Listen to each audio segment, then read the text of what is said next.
Many stories of survival emerge from conflict zones and areas hit by disasters.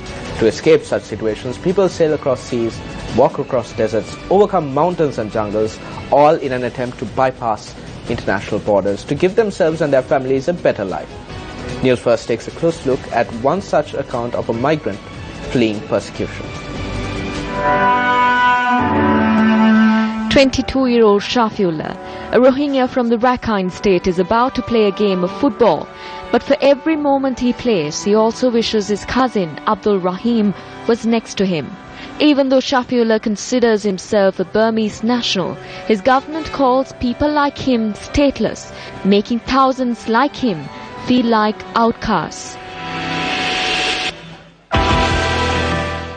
Shafiullah arrived in Sri Lanka in 2013 with 32 others on board, even though the boat they travelled in left the shores of the Rakhine state in Myanmar with 130. Floating adrift at sea for almost 32 days, Shafiullah lost Abdullah, a man he considered like his own brother, as he slowly gave in to dehydration and starvation. He was here. I will be very happy because he is my elder. He will take me wherever he want to, and whatever I want to, he will give me. Now I have to take my own responsibility because I don't have anyone except me.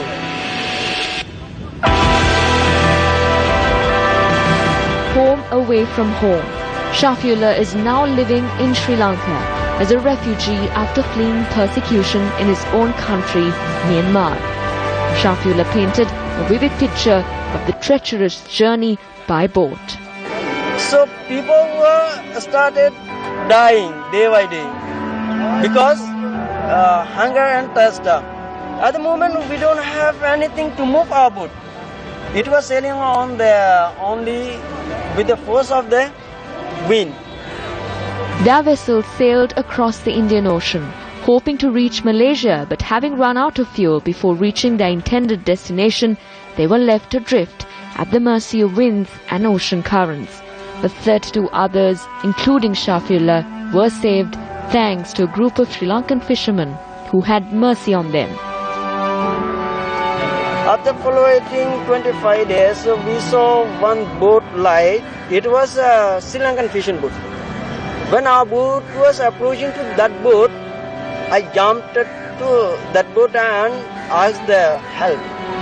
Shafiullah explains how he was driven to survive despite days of starvation and dehydration that pushed him to his limits.